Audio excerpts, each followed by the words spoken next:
E aí galera, beleza? Como é que vocês estão? Meus amigos, o vídeo de hoje está aqui dividido em 6 grandes temas e tem muita coisa pra gente comentar. Primeiro assunto, vamos já falar sobre as últimas atualizações da CPI do MEC. O Pacheco já tem um dia para bater o martelo, se a CPI vai ou não sair do papel e o que é que também pode ser englobado aí na CPI ou quem sabe abrir outras CPIs. Já está se falando da composição 6-5, 7-4, quem que vai dominar? Oposição, governistas, vamos comentar sobre isso. Também tem algumas matérias ligadas a essa questão aí do MEC, que envolve Bolsonaro, o Ministério Público, né, como a Justiça vivendo toda a situação, e também vou falar um pouco do Lulinha. Segundo tema, aí realmente entramos na pauta do Molusco. Ontem ele voltou a falar de controlar a imprensa, as redes sociais, né, a censura do bem. Falas complicadas, mostrar para vocês, ele até fala sobre a questão do direito de resposta. E no dia de ontem também, o Lula falou sobre a criação de ministérios e estatais. Estatal ele não explicou meio que o que ele quer criar, só que os ministérios, agora surgiu um novo ministério que é a cara da esquerda. Vale a pena prestar atenção, a gente vai comentar sobre isso. Depois temos ali o Lula, né, com a mão, né, melada de petróleo, o petrolão da Petrobras. E o Lula ontem, em entrevista, ficou bastante chateado, né, nervoso, quando foi questionado sobre corrupção. E a gente vai falar sobre isso, trazer mais algumas coisinhas aí ligadas ao petismo, mostrar alguns vídeos, alguns áudios aí do Molusquinho. Quarto tema, tem um compilado de notícias que saíram nas últimas horas sobre, que assim, que eu acho que ilustram bem o tal teatro das tesouras. Desde falas do Lula sobre o Alckmin, até um documento que foi assinado, né, um documento de um grupo aí suprapartidário que vai do Novo ao PT. Olha só, né, do Novo ao PT, quem poderia imaginar? Depois disso, alguns temas ligados à economia, não apenas do Brasil, mas do mundo, e mostrar, né, o que a esquerda anda aprontando, também algumas coisas ligadas ao meio ambiente.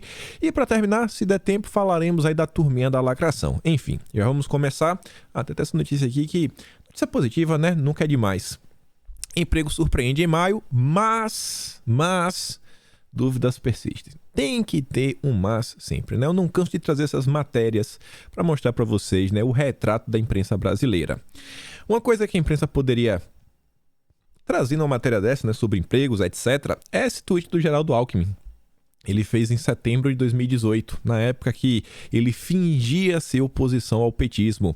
Os 13 milhões de desempregados são herança da Dilma e do PT, que quebraram o Brasil e destruíram as estatais. O Petrolão foi o maior escândalo de desvio de dinheiro público do mundo. E hoje o Alckmin parece querer voltar para a cena do crime, como ele mesmo se referiu aos petistas no passado. Mas vamos lá, começar já a falar questões que podem trazer alguma complicação para o governo, né? Antes de entrar na CPI, tem um assunto aí que estava sendo discutido durante a madrugada, até a esquerda subiu aí hashtag nas redes sociais, que era PEC 16 não, etc, blá blá blá, que engloba o seguinte: vocês devem ter acompanhado aí nas redes, Bolsonaro já vem falando sobre isso já tem algum tempo, ele já vem tomando várias medidas, na verdade, nesse âmbito, que visam o quê? De forma assim bem simples, melhorar a vida do brasileiro. Tentar mitigar os impactos do aumento dos preços, principalmente dos combustíveis. E o que é que isso envolve, né? Aumentar o Auxílio Brasil, né? O Auxílio Brasil agora, não é mais emergencial. Mais de R$200, subir para 600. Tem a questão aí do Vale Gás para o caminhoneiro. Desculpa, gás não. O Vale Combustível para os caminhoneiros, só os caminhoneiros autônomos. Tem a questão do Vale Gás também. E outras coisas que a imprensa está chamando de benesses. Estão tentando vender a ideia que isso é uma medida puramente eleitoral. E você vê que a esquerda, que tanto disse se preocupar, né, com o pobre, com as pessoas mais carentes, está acusando o Bolsonaro de basicamente ser um ditador, porque ele quer ajudar a população mais carente a lidar com esse momento muito especial que o mundo vive. Aí vem o Estadão, e esse pequeno texto aqui, esse parágrafo, resume todo o editorial, o tom do editorial, que é o seguinte: ao distribuir dinheiro a caminhoneiros e famílias pobres, sem planejamento e a menos de 100 dias das eleições, Bolsonaro dá argumentos para a nulidade de sua candidatura. Nas redes sociais ele está sendo chamado de ditador, e o Estadão está falando que isso é motivo de cancelar, né, a candidatura de Bolsonaro, tornar nula. É o vale tudo. É o vale tudo, né? Parece, gente, é claro e cristalino. Ninguém se preocupa com as vidas, com as famílias, se o cidadão tá comendo ou não, sabe? Tá nem aí. vale tudo para destruir Bolsonaro. Eles precisam eleger o Lula. Aí eles até dizem, né? Ah, pronto. Nulidade de candidatura. Se Bolsonaro distribuísse dinheiro para a imprensa, existiriam argumentos para a nulidade de sua candidatura? Ou será que a imprensa iria começar a elogiar Bolsonaro, né? Não sei. Aí essa mesma imprensa que tá falando isso daí, né? A questão da PEC, isso, aquilo outro, que é um grande absurdo e tudo mais. Sendo que a PEC, ela é aprovada pelo Congresso. Então não faria nenhum sentido você levantar a bola da nulidade da candidatura de Bolsonaro, porque é uma PEC. Não é um decreto presidencial, não é uma portaria, não é uma nota técnica, não é a decisão de um ministério. Não, é uma PEC. Foi o caso aprovado, será o legislativo. Então, qual é a lógica? O legislativo aprova uma PEC e aí Bolsonaro não pode ser candidato? Você está entendendo a distopia que se torna a imprensa brasileira? E aí, nesse mesmo âmbito, o Globo solta essa matéria aqui, ó. Comissão aprova pagamento obrigatório do orçamento secreto. Caso o Lula vença no próximo ano, o orçamento secreto ele vai deixar de existir. Não que ele vai deixar de existir na vida real, não. Mas na imprensa. A imprensa vai começar a chamar de emendas de relator, que é o nome correto. Quem chama de orçamento secreto está, no mínimo, sabe, sendo bem desonesto. O orçamento secreto, né, na verdade são as emendas de relator, lá atrás, quando foi proposto no Legislativo, né, foi aprovado pelas duas casas, Bolsonaro vetou. E aí derrubaram o veto de Bolsonaro. Não só derrubaram o veto de Bolsonaro, e aí ele passou a existir as emendas de relator, como agora a Comissão Mista de Orçamento aprovou nesta quarta-feira, a LDO de 2023, o texto prevê que as emendas de relator, aí o Globo diz, conhecidas como orçamento secreto. Não é conhecido como orçamento secreto. Vocês chamam para desgastar o governo. Você vê que já está falando, já tá falando. Caso o Lula vença, aí eles começam a chamar de emenda de relator. O importante é manter a narrativa para destruir Bolsonaro. Sejam impositivas. Caso seja aprovado pelo Congresso, a medida sinaliza um enfraquecimento do próximo presidente, que terá a obrigação de fazer os pagamentos. Ah, vá! Quem poderia imaginar? Então a culpa não é de Bolsonaro. Aí a Renata diz, então o orçamento secreto é votado pelo Congresso e é impositivo, obrigando o presidente a pagá-lo porque é constitucional? É a mesma coisa de uma PEC? E aí uma PEC vai levar à nulidade da campanha? O que está acontecendo? É uma tentativa orquestrada de eleger o Lula. Mas vamos continuar. Questão da CPI do MEC, que também envolve o Legislativo. Quem decide se vai abrir ou não é o Rodrigo Pacheco. E as assinaturas são dos senadores. Tem nada a ver com o Bolsonaro. Segundo Randolfo Rodrigues, a Veja que soltou a matéria, né? Pacheco estabelece prazo para decidir sobre o CPI do MEC. Segundo Randolph, o Pacheco deu uma palavra para ele, se comprometeu, de analisar tudo até 5 de julho, ou seja, semana que vem. Para Randolph Rodrigues, o maior desafio a partir de agora será contornar a estratégia de líderes governistas que pedem a abertura de outras comissões simultâneas como forma de ofuscar a CPI do MEC, como é o caso da CPI das obras inacabadas. E assim eu me pergunto, por qual o problema? Todas essas outras CPIs foram protocoladas muito antes da CPI do MEC. Então, por questões lógicas, né, um critério de ordem, quem chegou primeiro vai primeiro, qual seria o problema de abrir todas? Você vê que não existe interesse de investigar nada. O interesse é desgastar o governo. O senador, né, o Randolph Rodrigues, ainda afastou qualquer possibilidade de recorrer ao judiciário neste momento. Aí abre aspas. Entendemos que não há necessidade de qualquer provocação à Suprema Corte. Saímos do encontro convencidos de que teremos CPI, declarou. Mas se não tiver CPI, né, se o Pacheco jogar contra, então o Randolph ele vai ter que tomar novas medidas. Mas vamos continuar. Sobre o medo do Randolph de ter mais de uma comissão parlamentar de inquérito, segundo o Estadão, que resumiu bem, Pacheco deve juntar CPI do MEC com investigação governista das obras inacabadas. E aí, obviamente, a oposição protesta. Não pode. Isso é um absurdo, não queremos dessa forma, isso, aquilo, outro.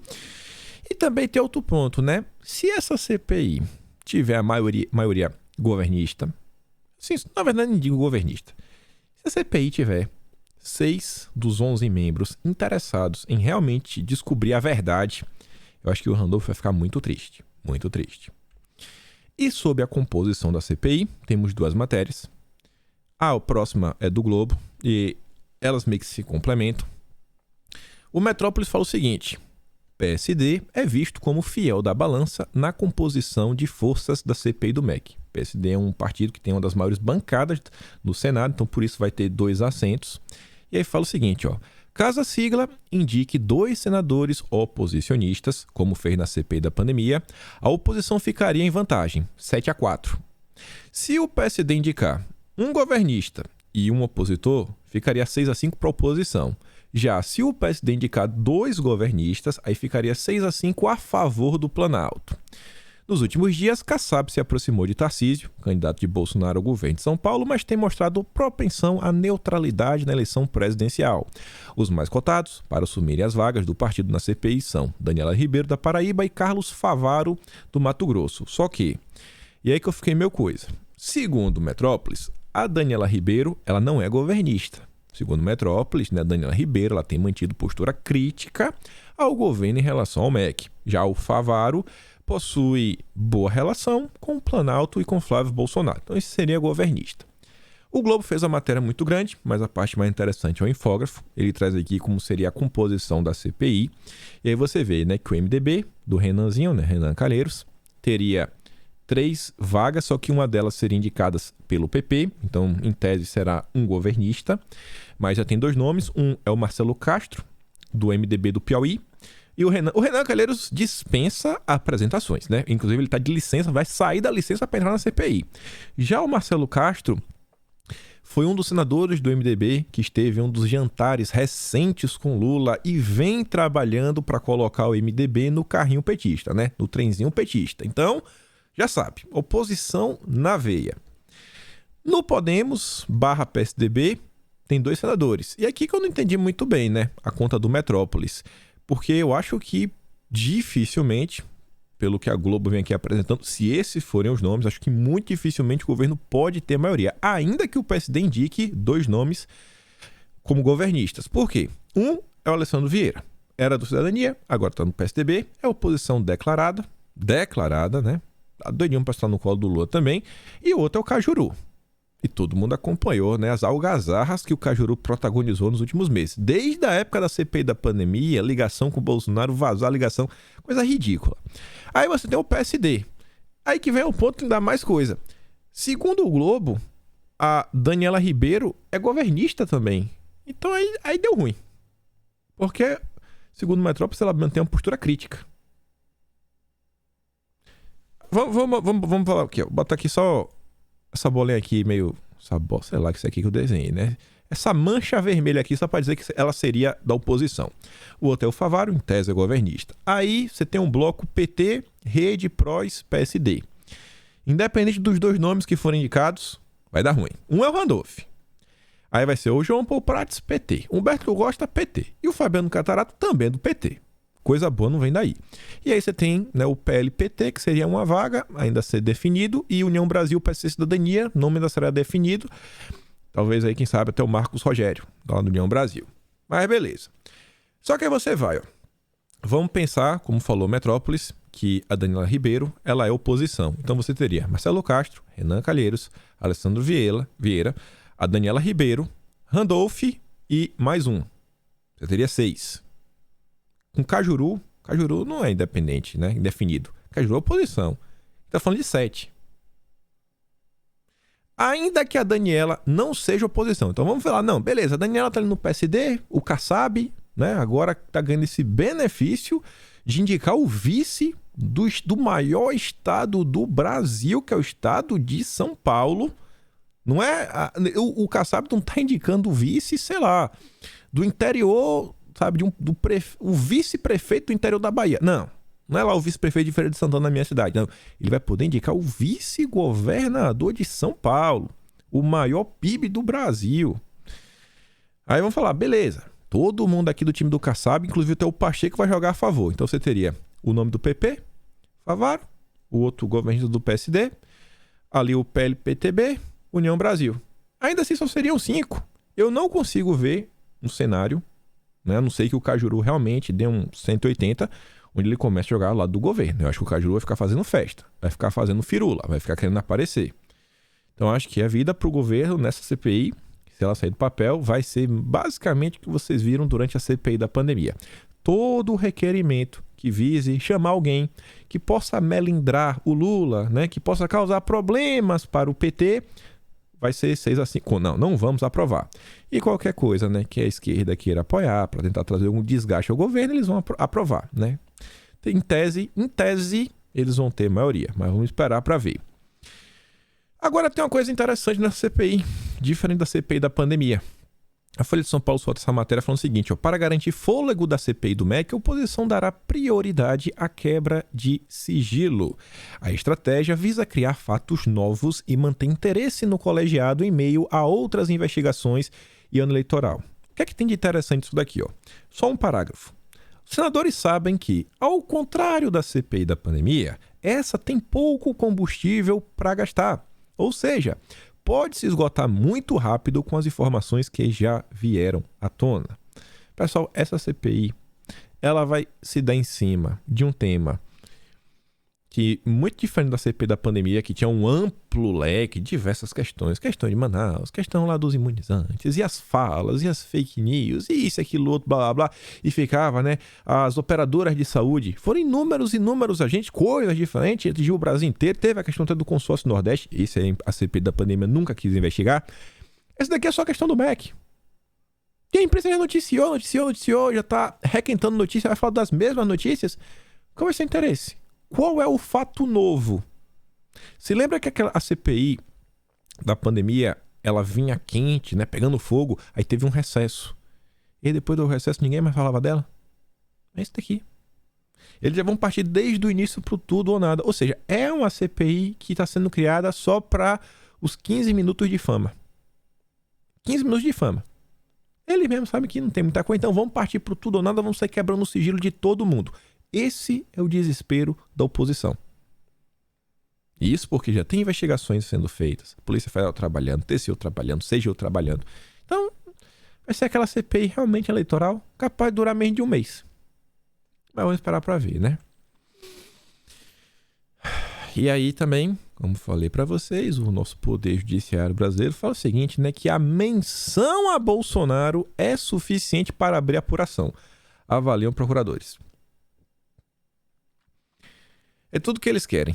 Estão ávidos por qualquer espirro que saia com som de Bolsonaro, enquanto o condenado pego em grampo telefônico que dilapidou o país segue como se nada tivesse acontecido. É aplaudido pela mesma casta que procura o espirro.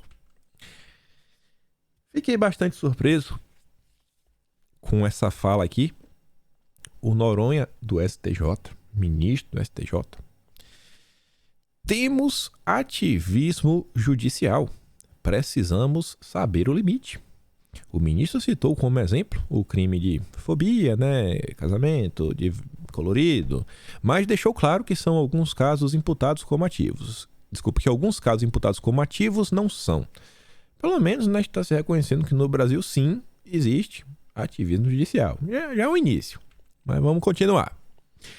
Aí, Bolsonaro, né, pode ser investigado porque ele foi citado. Ele falou, talvez aí, cara, eu acho, proponho aí, acho que para me atingirem é capaz de quererem fazer uma maldade. Busque apreensão contra vocês, foi só o que ele falou pro Milton Ribeiro. Quando teve, né, o pedido de prisão do Milton, junto com as buscas e apreensões, foi noticiado na época, inclusive pela revista Veja, que não é Bolsonaro, mas o ministro da Justiça só soube da operação quando a polícia já estava em Santos. Imagine, o ministro. Então, o Bolsonaro soube muito tempo depois. No passado, e eu acho que é isso que eles querem que voltem, é esse padrão aqui, Lula soube 12 horas antes de operação da Polícia Federal contra seu irmão. E esse caso aqui não foi que a revista Oeste tentou reviver por causa do calor do momento. Não, o Lula, ele não tem nenhum pudor. Ele afirmou isso ontem, durante a entrevista, né? Ele falou que ter ficado sabendo de uma operação da PF contra seu irmão, Genival Inácio da Silva, o Vavá, com antecedência de 12 horas. Enquanto isso, o ministro que soube no dia, Bolsonaro sabia de nada. Não, Bolsonaro tem que ser investigado, isso, aquilo, outro. Lula, não, isso aqui é esse o padrão que a imprensa gosta. É esse aqui que a imprensa quer de volta. Vamos continuar. Para falar do PT, de investigações, né? O Lula totalmente inocente. Ex-gestores do Fundo de Pensão da Caixa terão de devolver 55,7 milhões. E a gente tá falando agora não, viu? Não é da gestão atual da Caixa. Eles são investigados por autorizarem investimentos desprovidos de análise de risco e sem avaliação técnica durante governos do PT. A Elisa diz, né, segundo o TCU, o rombo decorre, entre outras coisas, da aprovação de investimento desprovido de análise de risco e sem avaliação técnica. Isso é o PT. Mas o grande problema para a imprensa é Bolsonaro. Bolsonaro que é o malvadão. Ontem ainda, e é o segundo tema que a gente já vai comentar, o Lula voltou a falar, né, regulação dos meios de comunicação, censura. O que deveria fazer a imprensa realmente se questionar, cara, o que vocês possuem na cabeça de apoiar um cara desses? O que vocês estão pensando? A Elisa fez o recorte. Vamos ouvir aqui juntos as falas do Lula. O que o Lula disse? Cadê? Qual dos dois? Porque tem dois vídeos do Lula. Acho que é esse aqui. Então, quando a gente fala de que é preciso democratizar o meio de comunicação, a gente está falando da mídia eletrônica, a gente está falando do rádio, da televisão, a gente está falando que é preciso regular a internet, mas quem vai regular? Olha, vai ser a sociedade brasileira, não vai ser o presidente da República. Nós vamos ter que convocar plenárias, congressos, palestras, e a sociedade vai ter que dizer como é que precisa ser feito para a gente poder democratizar, sabe? Regular melhor o direito de resposta. Então, quando a gente fala de que... Regular o direito de resposta. Uma coisa que já existe, já possui, né? Regulação, a justiça já lida com isso extremamente bem. Mas vamos lá. Voltando a esse aqui, texto da matéria do Globo. Esse daqui, ó. Vamos pagar a Globo, a aliada do Lula. O Lula, né, voltou aí mais uma vez a falar de regulação. O interessante é que, sim, a opinião jornalística do Globo, ela faz questão de omitir a internet. O petista afirma que a iniciativa deve atingir rádios e televisões, que são concessões públicas, e a internet. Até falou, na verdade, desculpa. O ex-presidente ainda falou que hoje no Brasil o judiciário faz mais política do que o Congresso. Abre aspas, né? A fala do Lula. Quando a gente fala que é preciso democratizar os meios, a gente está falando de mídia eletrônica, a gente está falando de rádio e televisão, que é preciso regular a internet. Mas quem vai regular a sociedade? Não vai ser o presidente. O Lula, que diz que Bolsonaro não gosta de polícia, gosta de gente. O Lula, que diz que no governo dele a polícia vai cuidar vai cuidar das pessoas que importunam o povo. E o Lula, que vem sendo apontado pelos seus próprios aliados como um autoritário, que não está aceitando nenhuma proposta para sua campanha. Você acha mesmo que o Lula considera o povo, qualquer pessoa nascida no Brasil, ou para Lula o povo é a cúpula do PT e do Foro de São Paulo, e seus amigos, e ele mesmo? Esse é o povo. O Lula não vai ouvir ninguém. O Lula, ele deve até escolher, né, as pessoas para ele falar aqui, ó, eles são o povo. As pessoas que eu escolhi, eu digo que eles são o povo. Então o que eles falam, eu vou fazer. Não existe nenhuma possibilidade, nenhuma, de ser uma discussão democrática isso daqui. Nenhuma, zero. A imprensa sabe disso. As pessoas sabem disso. Os liberais, até os liberais sabem disso. Mas parece que não estão nem aí, né? Porque eles acham que vão encher os bolsos caso o Lula volte ao poder. Mas vamos lá, ó. Vamos ter que convocar plenárias, congressos, palestras, aqueles debates que só participa quem tem um CNPJ, ou seja, só as ONGs e os institutos da esquerda. A sociedade vai dizer como tem que ser feito para a gente poder democratizar, regular melhor o direito de resposta. Você já pensou? Nossa, estou ficando até nervoso de falar sobre isso. Você já pensou se você fala do Lula em seu Instagram? Direito de resposta. Você faz isso aqui, isso aqui, aquilo outro. Aquela quantidade de... Você já deve ter se deparado, né? Com aqueles selinhos em publicações. Primeiro ligado à pandemia, né? Não, quero saber mais informações as verdadeiras, né? Clica aqui nesse link. Você já pensou qualquer menção ao Lula aparecer uma flagzinha, um link na sua postagem? Não, direito de resposta.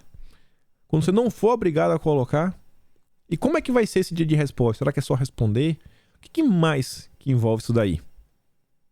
Você vê que, por exemplo, temas ligados à diversidade, quando alguém faz alguma coisa errada, né? O acordo não é apenas pedir desculpas e mostrar, não, tem que fazer uma campanha, tem que colocar a bandeirinha, né? Que não é uma questão do Cruzeiro em campo, aí o capitão usar uma abraçadeira por um mês, aí fazer um programa disso, aquilo, outro. Então, assim, como é que vai ser esse dia de resposta? Você fala do Lula 15 minutos, você tem que passar uma semana mostrando os feitos do PT. Como é que vai ser isso? Então, todo mundo achando que é brincadeira.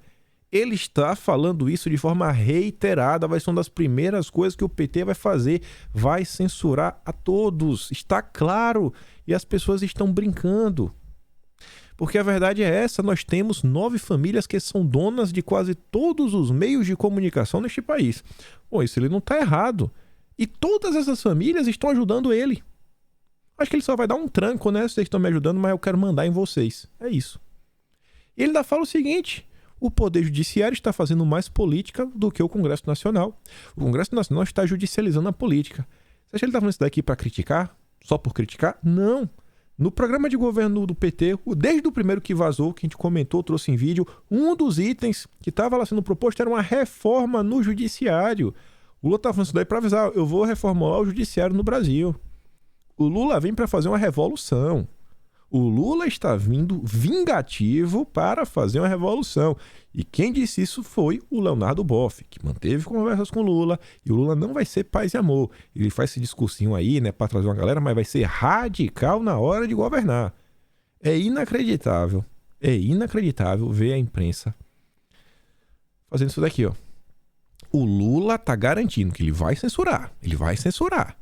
Aí a Folha de São Paulo coloca a matéria: liberdade de expressão. Brasil é o terceiro país que mais cai em ranking de liberdade de expressão. Para que coloca aquela foto de Bolsonaro parecendo que ele tá com raiva?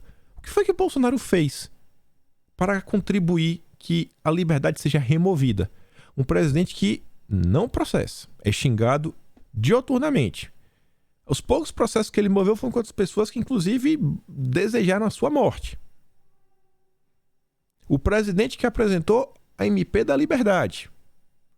Qual a necessidade? Quem atenta contra a liberdade é o PT. Tá avisando, ó, a gente vai regular. Está aí. O Alan, inclusive, pergunta: cara, qual a razão para colocar foto do presidente? Não haveria de ser outros personagens? Que ranking é esse? Bolsonaro é o que mais defende a liberdade, bicho. Aí você vê a turma que tá falando que o Brasil está sem liberdade. Isso daqui não foi Bolsonaro. O canal oficial da Alesp, a Câmara Legislativa do Estado de São Paulo, né? A Assembleia Legislativa do Estado de São Paulo, teve seu canal suspenso por 7 dias. Por informações, né, ligadas à saúde incorretas.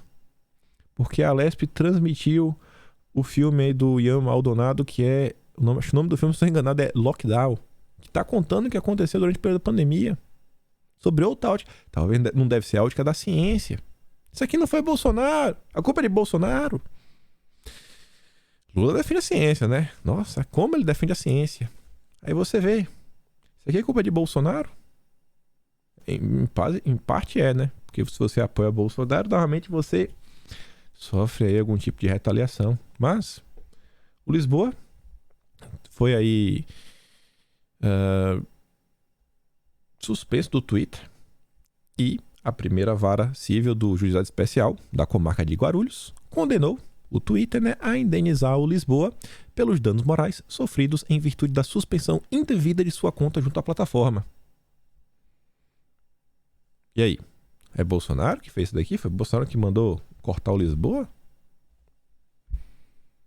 Qual a necessidade? Quem é que está falando em censura? Enquanto isso, a imprensa fecha os olhos para as brigadas digitais da CUT e para o gerador de materiais para redes sociais.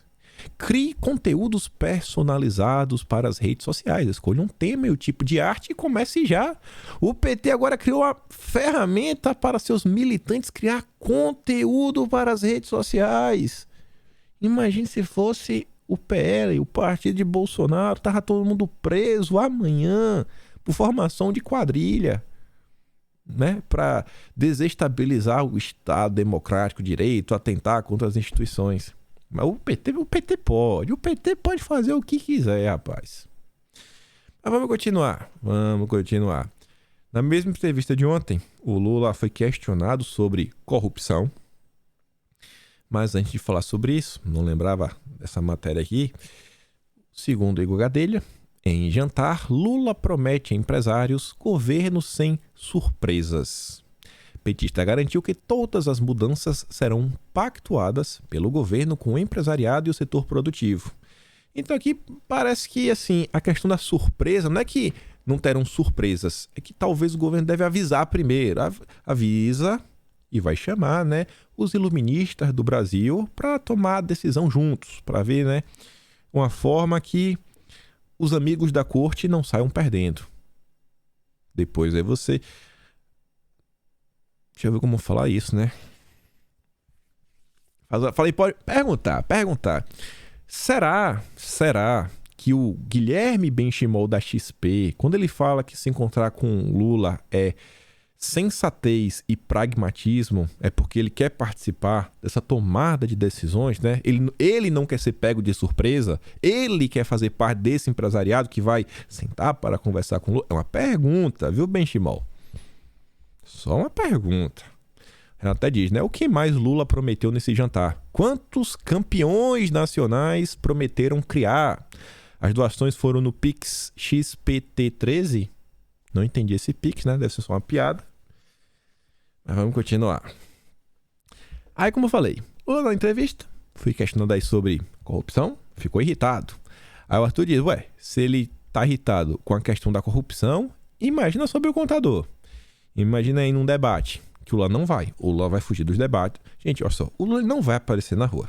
Não nutram, eu não tenho mais essa opinião, né? Eu só no máximo vou falar só pra perturbar petista. O Lula não vai pisar na rua, o Lula não vai participar de debate, o Lula não vai aparecer. No máximo, vamos fazer um Lula em 3D no computador, fingir que ele é um deepfake. Não, ele não vai. Até o último dia de campanha, ele não vai aparecer. E caso ele chegue ao poder, ele também não vai falar com o povo. O Lula governa pra elite. Porque ele sabe, o homem é homem. Se ele for questionado sobre corrupção, sobre os escândalos do PT, ele não tem o que falar. Não tem. Então ele vai passar vergonha e se ele pisar na rua, ele vai ser humilhado. Então ele não vai. Eu nem nutro mais essa opção. Já esqueci. Já deixei. Ele não vai pisar na rua. Eu não tenho essa esperança. E é o que foi que aconteceu.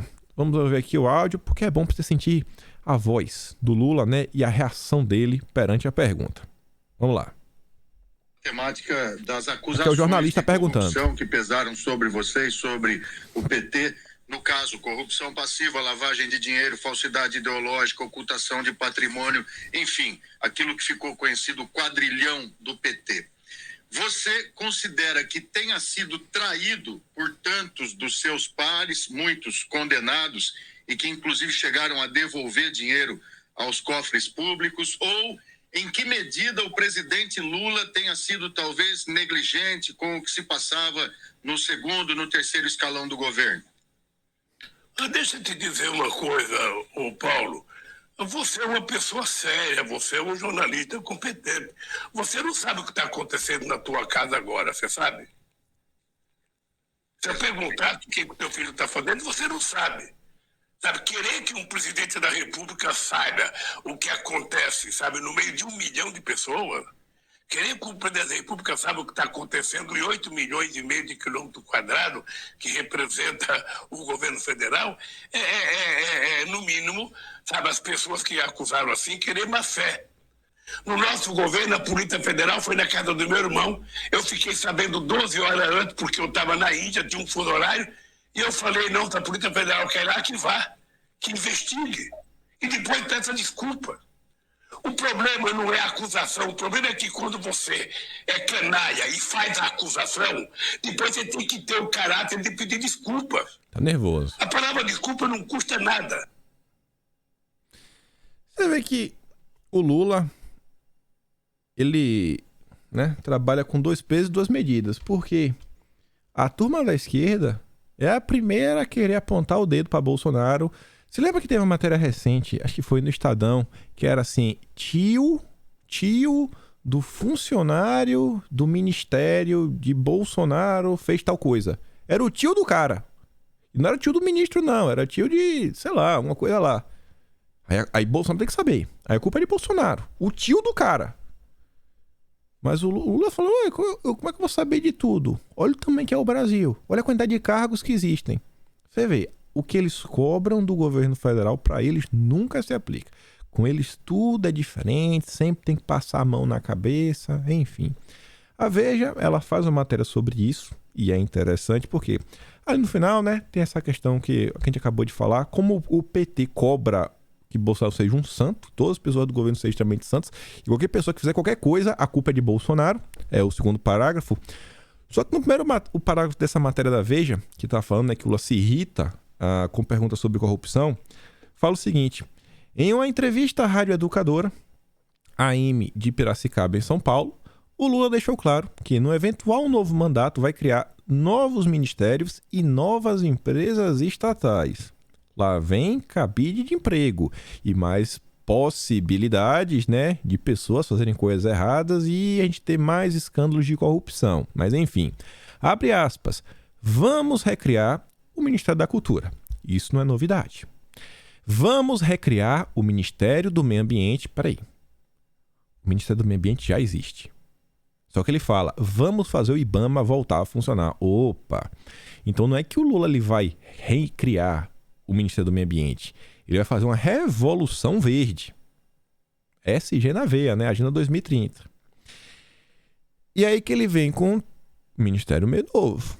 Vamos criar o Ministério da Igualdade Racial. Gente do céu. Assim, eu acho que qualquer pessoa que tem um bom coração...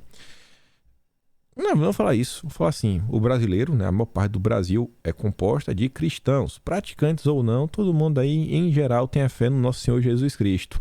Tá lá, amar o próximo como a si mesmo. Ou seja, todo mundo preza por isso, né? Tá lá nos mandamentos. Então, quando eu vejo Lula falar que vai criar um ministério só para isso e falar de igualdade, as pessoas são diferentes. As pessoas são diferentes. E não diferente de ruim, que um tem que ter mais vantagem, desvantagem. Não, as pessoas são diferentes. Tem pessoa que prefere ser engenheiro, tem pessoa que prefere ser médico, tem pessoa que prefere ser bombeiro, tem pessoa que gosta de ser de mecânico, tem pessoa que gosta de ser pintor, tem pessoa que gosta de ir pra arte. Então as pessoas são diferentes. Quando o Lula fala que vai fazer um ministério de igualdade, você fala, complicado. Já pensou como a esquerda vai avançar com vários e vários temas ligados a questões, né, de minorias, pautas progressistas?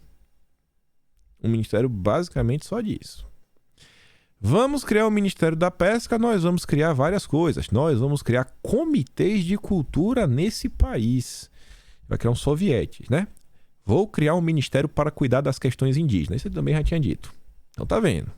Lá vem o inchaço do Estado brasileiro. Ai, Jesus, eu não consigo entender como as pessoas consideram votar no Lula. Pra você ver, gente, que essa matéria ela poderia ter vindo até depois. A gente fala do Teatro das Tesouras. Mas é porque tem tudo a ver, né? Porque o Lula tá irritado sobre a corrupção. E aqui também tem a ver a questão de igualdade, direitos, né? Mas aqui é de gêneros. Transparência Internacional, a ONG, né, do lavajatismo, dos amigos do Sérgio Moro. Os direitos, arco-íris, e a luta contra a corrupção. A corrupção fragiliza os direitos da comunidade arco-íris no Brasil e perpetua a exclusão desta comunidade dos espaços formais de poder.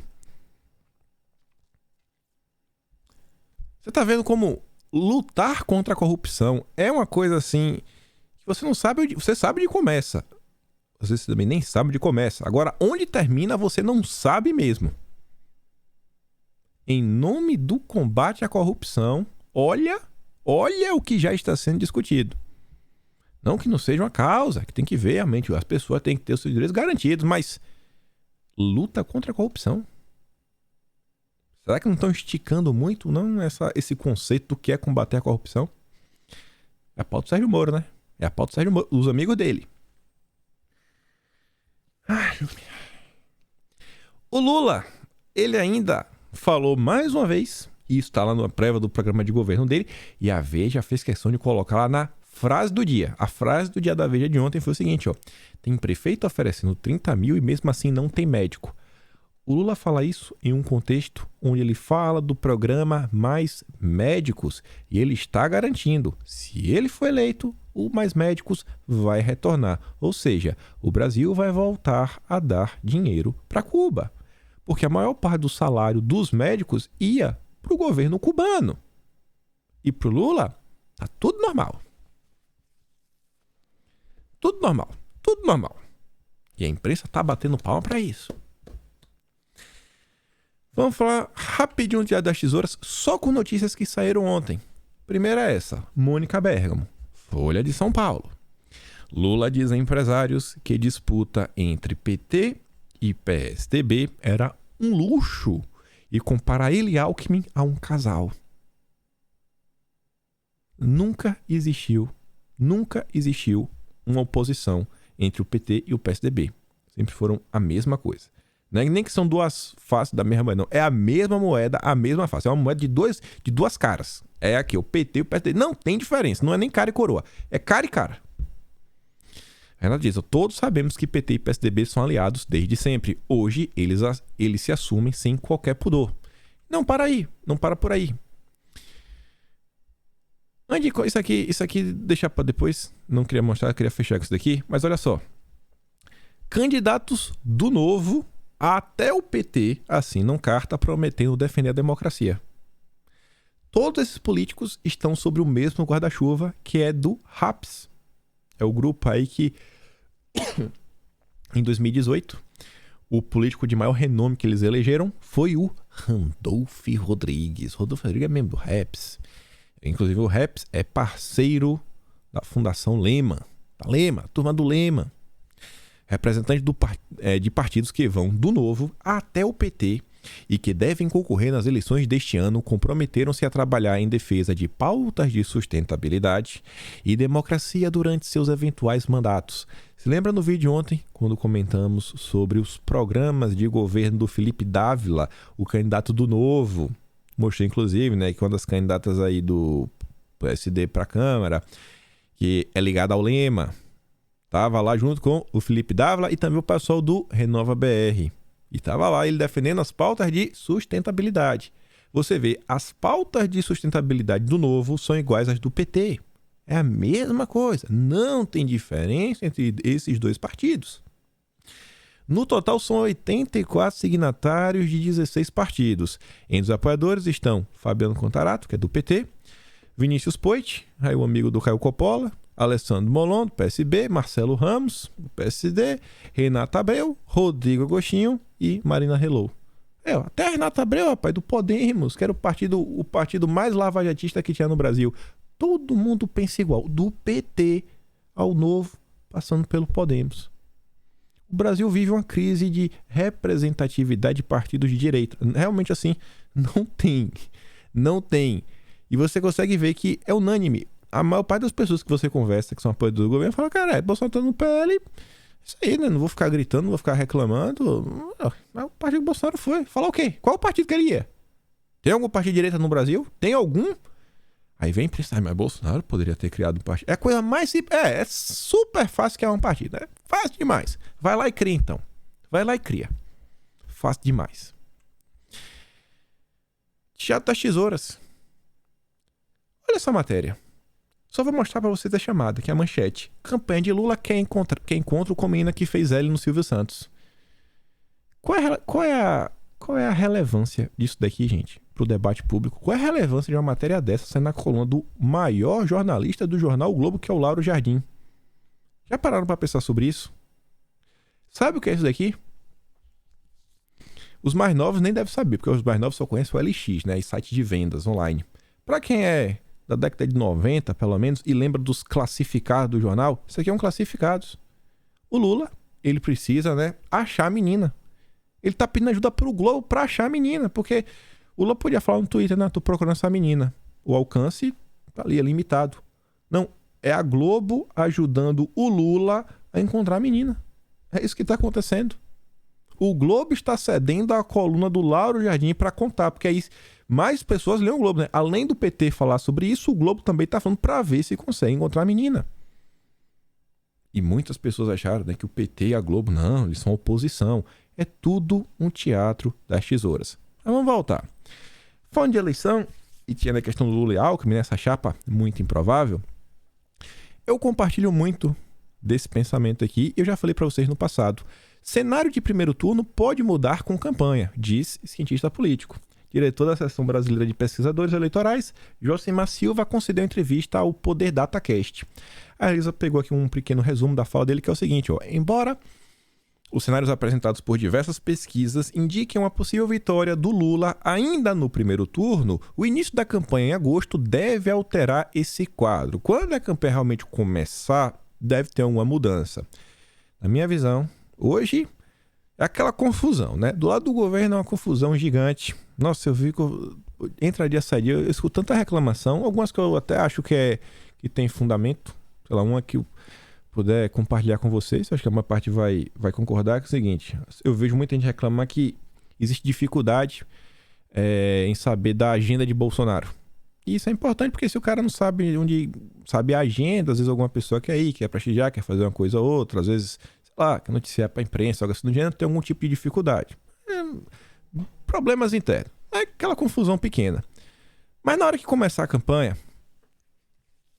por mais que tenha inúmeros problemas, por mais que tenha o PT, por mais que o PT tenha a Globo, etc., eu acho que conforme a gente vai se aproximando de outubro, aquele clima de Fla-Flu começa a vir, né? Sei lá, um Corinthians de São Paulo, Grenal, né? Aquele clima de rivalidade de oposição, eu acho que ele vai começar a inflar. E eu acho que as pessoas vão começar a colocar a mão na cabeça, porque vai chegar num ponto que aquele cara que não acompanha tanto a política, ele vai dar um bizu, assim, né? Rápido. Deixa eu ver o que tá acontecendo, né? Eu garanto, pessoal, que se você pegar, você um dia aí, você conversar com as pessoas sobre política, tenho certeza que tem gente que você conhece que não acompanha a política, se você chegar pra ele e falar, cara, você sabe que o Lula vai censurar a internet, a TV, a rádio, você sabe que ele falou isso? A pessoa fala, foi mesmo. Não vai nem saber, porque não acompanha nada. E às vezes não é nem por falta de vontade, às vezes por falta de tempo. Mas eu acho que conforme a campanha se aproximar, a galera vai começar a acompanhar mais. E eu acho que muita gente aí que às vezes tá indecisa, eu acho que vai cair a ficha e falar, cara, é o Lula. É o Lula do lado de lá. Acho que não é o melhor candidato. Eu acho que não é o melhor candidato para o Brasil. E aí, só para falar de pesquisa e fechar esse tema, o Metrópolis, junto aí com o Comprova, a gente comentou, acho que tem 2 semanas, sobre um caso bem excepcional, bem estranho lá em Rio Grande do Norte, que foi o seguinte: saiu uma pesquisa onde o Instituto de Pesquisa, o dono é um petista. E aí é a governadora atual do Rio Grande do Norte, né? Acho que ela tem que sair, né, para concorrer, enfim. A Fátima Bezerra, ela está liderando. Aí o Metrópolis fala o seguinte, ó, Post engana ao usar caso no Rio Grande do Norte para desacreditar pesquisas eleitorais. Você não pode, sabe, generalizar. Foi um caso isolado, gente. Foi um caso isolado. Não desacreditem as pesquisas que são sérias. Foi apenas um caso isolado. A Anitta diz, né? É o desespero do Luiz Estevão. O cara do PT é dono do Instituto de Pesquisa, mas você precisa acreditar nas pesquisas. Vai, acredita, confia que vai dar certo.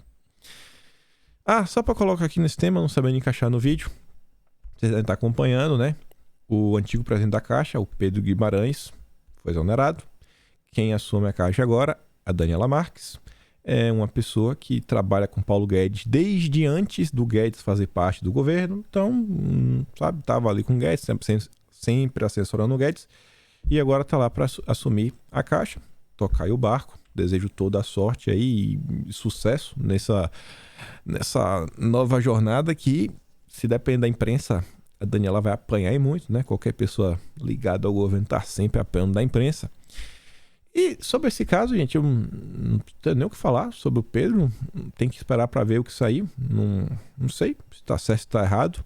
Agora, a coisa que chama minha atenção, e isso aqui dá para comentar, é o seguinte. Mal saiu a notícia ela sai anteontem. Ontem mesmo já foi exonerado, mas a notícia saiu anteontem e ontem já tinha um grupo organizado.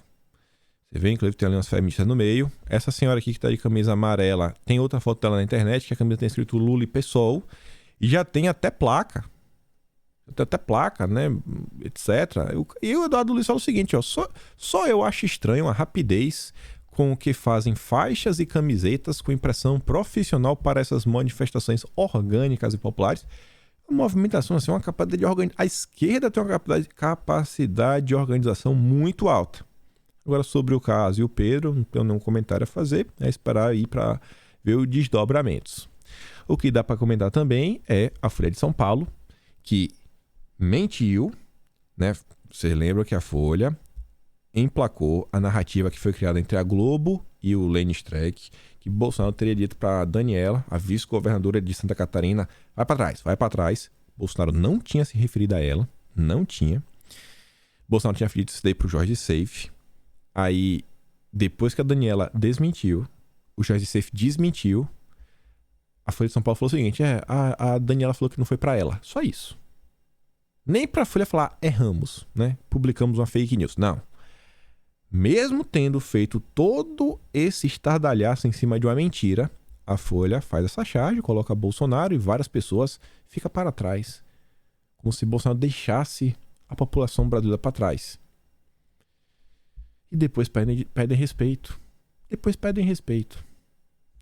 A Flávia diz, né? Nossos jornais são podres. Não tem o que falar. E entrando aqui no nosso último tema, eu não acho que vai dar para falar do turma da lacração. Vejam só. Duas notícias. À direita, o Globo nos informa, com a maior inflação dos últimos 30 anos, argentinos dependem cada vez mais do dólar. Aí junte isso com a informação da esquerda. A Argentina restringe o acesso ao dólar para grandes empresas e as obriga a financiar suas compras em até 180 dias. Você já pensou você ser um grande empresário? Você tem dinheiro para você se virar. E você está vendo um cenário que o país pode quebrar. E assim, nenhuma empresa quebra do dia para a noite, né? Nada, ele dá um mês negativo, 2 meses negativo, 3 meses operando negativo. Opa, peraí, 3 meses, tudo indica que vai ficar negativo, vou perder dinheiro até quando? Melhor fechar. Se for para ficar perdendo dinheiro, é melhor fechar logo. Eu pego o dinheiro que eu tenho, vou viver minha vida, pelo menos a minha família está garantido. A gente está passando por uma crise, inflação nas alturas, a moeda se desvaloriza de forma absurda, por isso que o dólar tem uma dependência maior, porque um valor, né, fixo, não desvaloriza como é a moeda argentina. E aí as empresas estão sendo obrigadas a financiar os produtos em até 180 dias. Você tem que vender. O cara fala, cara, mas eu vendo aqui, depois desvaloriza, eu não ganho nada. Não, você tem que vender. Não, mas eu vou ter prejuízo. Você vai ter que vender. Eu estou obrigando. Tem como isso daqui dar certo? Não, vai dar errado. E vão colocar a culpa em quem? No capitalismo malvadão. É capaz de falar que a culpa é de Bolsonaro. Olha o caos na Argentina. Olha o caos no mundo. Mas o problema é o Brasil. No vídeo de ontem, nós mostramos que os bancos, o mercado financeiro, fez uma revisão na inflação do Brasil e revisou a inflação do Brasil para baixo. A gente achou que ia ser X, agora vai ser X menos 10. E no restante do mundo? Calma que... Deixa eu mostrar logo isso aqui, ó. Pensei que já estava na sequência. Inflação na Espanha. O esperado era 9. E o resultado 10. No Brasil, assim, a inflação, o esperado é 9. E o resultado 8. Toda vez no Brasil que eles fazem uma previsão, o Brasil sempre surpreende positivamente. Olha o mundo. O Balbo ele vem postando recentemente a inflação. Ele postou na Espanha. Uns 2 dias atrás ele postou da Alemanha. Já postou da França. Todos os países que ele vem postando, a previsão é X e o resultado está sendo maior do que o esperado. E no Brasil, sempre surpreendendo. Aí você vê a Tesla grande empresa, uma das maiores empresas do mundo atualmente, do ramo aí de tecnologia, de carros, de foguetes, demitiu 200 funcionários e já fechou o escritório na Califórnia, porque a Califórnia é um estado dominado pela esquerda, uma taxa de impostos altíssima, né? Uma carga tributária altíssima, que está cada dia mais difícil de operar. Ainda teve aí um pequeno crash, né, no mercado, aí, principalmente das ações das Big Tech, das empresas de tecnologia no passado. O pessoal do mercado está com a mão na cabeça, e aí tá aí. A Tesla emitiu comunicado que cortará 10% dos funcionários, atualmente 100 mil. Imagina, demitir 10 mil pessoas. Nos Estados Unidos, está se falando de demissão. Uma empresa como a Tesla, demissão de 10%. E o Brasil está surpreendendo. O Caged teve 53% a mais de vagas de emprego geradas do que o previsto. Previram 181 mil, gerou 277 mil. Você está entendendo o que eu falo para vocês diariamente? No Brasil, se fala que o preço está caro, que isso, aquilo, outro. Mas não se fala em recessão. O restante do mundo está falando em recessão. No Brasil, a gente está falando que a economia está sendo revisada para cima. Pessoal, tá claro. O mundo está passando por uma crise e o Brasil está dando aula. A Audi anuncia investimento de 100 milhões de reais para retomar produção no Paraná. As coisas no Brasil estão fáceis? Não. Tá difícil? Tá muito difícil. Mas o cenário, gente, é de trazer esperança, sabe? Inicialmente, a linha da empresa terá capacidade produtiva de 4 mil veículos por ano em 2 turnos. Quantidade de empregos gerados, diretos e indiretos. Aí você vê um assunto que pode impactar no Brasil. O governo está fazendo de tudo para baratear o preço dos combustíveis. Aí ontem o Douglas também marcou isso aqui e falou o seguinte, marcou o Arthur e falou, será que consegue fazer chegar no Kim? Chegou. O cara fala sobre as agências reguladoras, diz que uma lei foi aprovada há 1 ano e meio, porém as agências reguladoras ainda não analisaram e afetou o livre mercado de gás. O governo trabalhou dia e noite para aprovar o marco legal do gás. Mas você vê, né? O que vai acontecer? Reajuste no gás, 40% de reajuste, imagine. Sair de 10 para 14. Vamos botar assim para ficar fácil. Isso vai gerar um impacto no custo de produção entre 20% a 30%, principalmente aí, né, em segmentos industriais como cerâmico, têxtil e metalúrgico. Essa nova alta não apenas vai afetar os consumidores, mas pode tirar a competitividade das empresas no mercado internacional. E aí, qual foi o fator do reajuste? A lei aprovada pelo Congresso Nacional em 2020 e promulgada pelo presidente há mais de 1 ano e meio, que Bolsonaro já promulgou a lei. Só que a medida não foi regulamentada pelas agências reguladoras, especialmente a ANP, Agência Nacional de Petróleo, e o CAD, Conselho Administrativo de Defesa Econômica. Sem a regulamentação da lei, não foi possível implantar o mercado livre do gás, permanecendo um monopólio da Petrobras. Cara, você olha para essas agências reguladoras e parece que ela regula de uma forma que é sempre assim para trazer prejuízo para a vida do cidadão. Tem 1 ano e meio que o governo promulgou a lei. Sendo que foi o governo que propôs o marco legal do gás. É ou não é de se revoltar com uma coisa dessa? É ou não é? Meu Deus, eu fico assim, cara, não é possível isso. Não é possível isso. É dia e noite o governo, sabe, sendo sabotado. O povo sendo sabotado. Sobre combustíveis. Olha essa sequência. Russos vendem petróleo para a Europa com pagamento em dinheiro comunista, né, e pela Índia. Cada vez mais petroleiros desligam sistemas de identificação para transferir petróleo russo sem serem detectados. Para não ficar rastro, europeus pagam em yuan. Sério? Quem poderia imaginar que o empresário, né, o cidadão comum vai falar, cara, aí, pega essas sanções aí e leva para aquele lugar, manda para casa do Biden, vai lá, manda o Biden se resolver, manda lá para casa da Angela Merkel, manda lá pro Macron. Ele vai comprar, bicho. É lei de mercado, né? O mais barato, a gente quer comprar o mais barato. E aí vem assim, não, as pessoas estão preocupadas, né, com SG.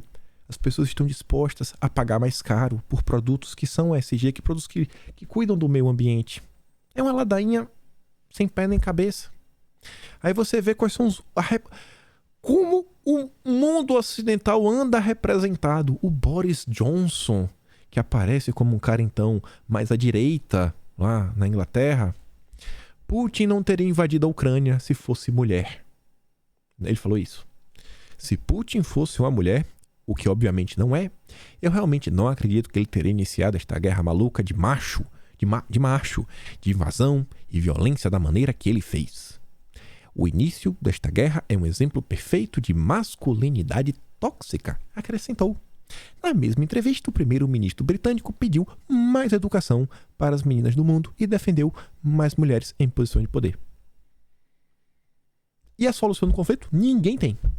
Ninguém tem. Agora, avançar com a agenda de esquerda, aí não falta boa vontade desse pessoal para trabalhar. Só pra gente fechar, eu quero ler isso daqui e só mostrar uma coisa que não tem mais coisa para mostrar. Mas só essas duas aqui já estão o suficiente. A exploração de potássio na Amazônia, como quer Bolsonaro, é desnecessária. É desnecessária. Além de pouco viável, cara e agressiva ao meio ambiente. A gente comentou essa notícia nos últimos 2 dias e eu vou comentar ela de novo. A África está passando por um problema de falta de fertilizantes. A Europa não quer que a África compre dos russos. Aí falaram, tá, então vamos investir aqui na África para extrairmos os fertilizantes daqui, do nosso continente. Aí a Comissão Europeia falou, não, porque se vocês investirem aí, para minerar, etc., vocês podem causar impactos ambientais que vão contra a agenda de esquerda europeia. Qual a diferença disso para isso daqui no Brasil? Não, o Brasil não pode explorar. Por quê? Porque vai ter impacto ambiental. Vai contra a nossa agenda verde. Essa matéria é capaz, esse cara aí na Carta Capital, ter até plagiado essa ideia da Comissão Europeia, né? Você vê que a esquerda, ela atua de forma realmente internacional. Enfim, tinha essas coisas aqui que a gente comenta depois, legado do SG, mercado de carbono, ditadura, etc. Isso daqui junto com o Lacrações, a gente comenta amanhã, ou quando der tempo. Mas eu fico por aqui. Vai lá no Telegram pra você ver, receber os vídeos do Lula, né? E se gosta do meu trabalho, pode se tornar membro do canal. Tem o Patreon pra me ajudar, tem o botão de valeu. Mas mais do que tudo, como eu sempre digo, compartilhe este vídeo, principalmente com um eleitor indeciso. Ele vai abrir, vai estar aqui, ó. É notícia do Globo, do Estadão, Folha de São Paulo, que ele adora. Vai aqui, ó. Não é nenhum site bolsonarista, meu filho. Só as fontes primárias, pra você não ficar fazendo biquinho. Simples assim. E a gente se vê amanhã. Fui, meus amigos.